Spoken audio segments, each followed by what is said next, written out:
Welcome back. This is part 3 in my element series that started on starting out solitary. I will put links to the first 2 videos below. So here is the base of the witch's pyramid, the way that I look at it, with to know as earth, to dare as air, to will as fire, and to keep silent as water. And if you want the reasonings for those, that is in the last video.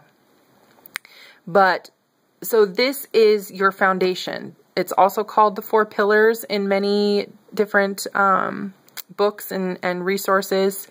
But this is what builds the foundation of your magical practice, of your spiritual practice. And just like the elements are the building blocks of life in the universe around us. So it makes sense to me that this corresponds to the witch's pyramid. So when you bring all 4 of those points up to the tip of the pyramid is where you will get spirit, the 5th element. And some people label this as to go. I think that's a newer concept because a lot of the older pyramid diagrams that you see will not include that. In Christopher Penczak's book, The Inner Temple of Witchcraft, here on page, looks like 65, you will get the same diagram. And he labels it as the Wiccan Reed, and goes on to say that it's the principle of "and it harm none, do as you will." So this is the way that I look at the pyramid. And I wanted to read for you a quote from the Inner Temple of Witchcraft, which is on page 67. And it says that higher will guides you to your true purpose in life. It is not your will, but that of the goddess and God. Through magic, we exercise our personal will and magical selves in conjunction with divine will, the power of the goddess and God, to manifest in our life. It is a partnership with the divine. Through those acts, we come to know divine will. We learn to trust it, flow with it, and merge ourselves with it. Once we do, no doors are closed because we are in the right place at the right time, doing the right thing always. So if you have your 4 pillars here that are your foundation and you're doing everything right, then you're going to connect with your will with the will of the God and the goddess, or the universe, or the Great Spirit, or whatever you want to call it. So I'd kind of like to draw for you now a different diagram, but basically showing the same thing. Okay, so this is another way of drawing the witch's pyramid, a different diagram, just to kind of show you how it all fits together. So I want to start about talking with projective and receptive elements. Receptive elements, earth and water that we have here, Annie from Earth and Reverence has an excellent video about the elements, how they're projective and receptive, and she talks about how you cleanse with earth and water and you bless with fire and air. And it's a fantastic video. I will link it below. I definitely recommend you watch it. But it helps me when putting all of this in order. So your receptive elements going inward. Earth and water take things into them, cleanse them, and bring them back to their natural state.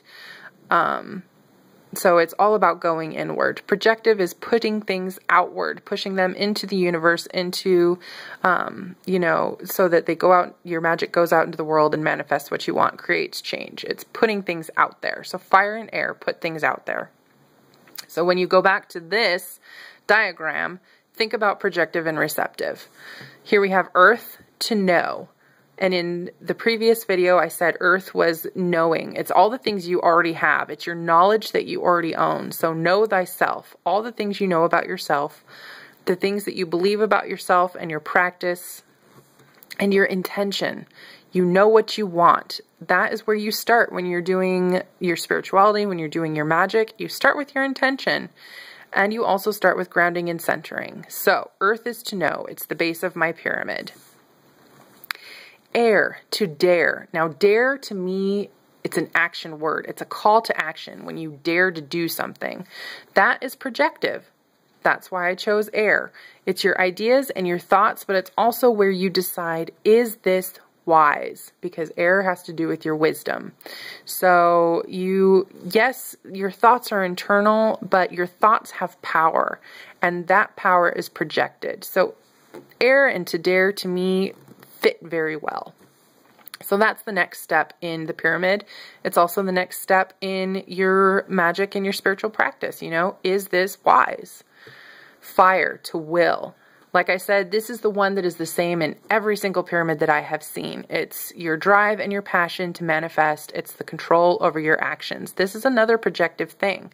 This is where you take the physical steps necessary to do the magical spell, do the magical act, or do whatever it is in your practice that you're doing. Again, it's projective.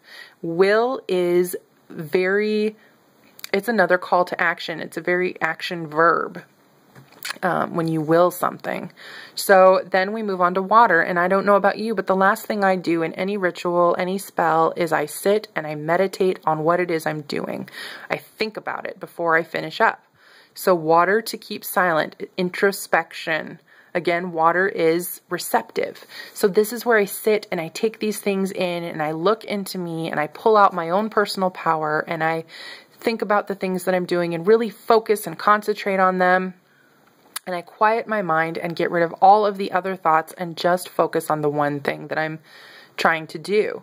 So to keep silent, to me, it's not about talking about your magic. It's about your inner silence and what you're doing on the inside to make your magic work. So that is the last step to me in a spell or ritual.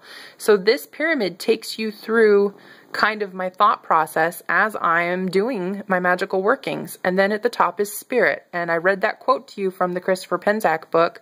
So if all of these things are working, then I am connecting to my higher self. And my higher self is connecting to the will of the god and goddess. So here we are in spirit.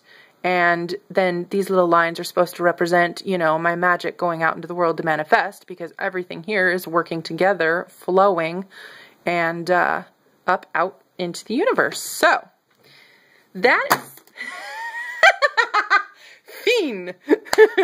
That's the end, boys and girls.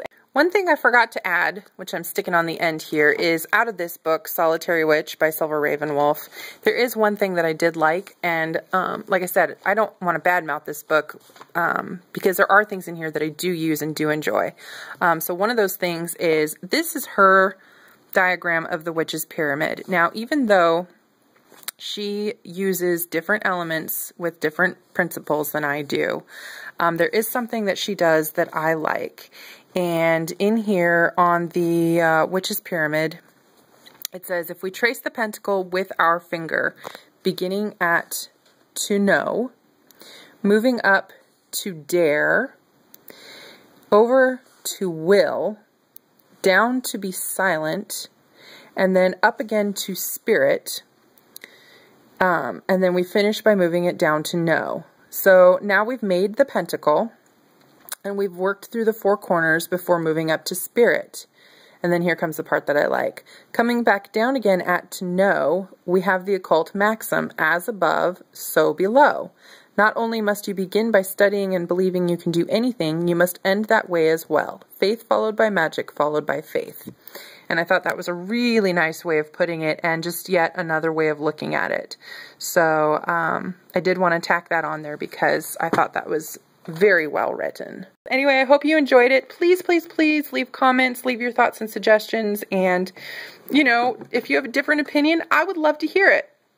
Anyway, yeah, so I hope I wasn't too teachery. And really, this is just how I do it. This is the way I think about it. But I love you guys, and blessed be.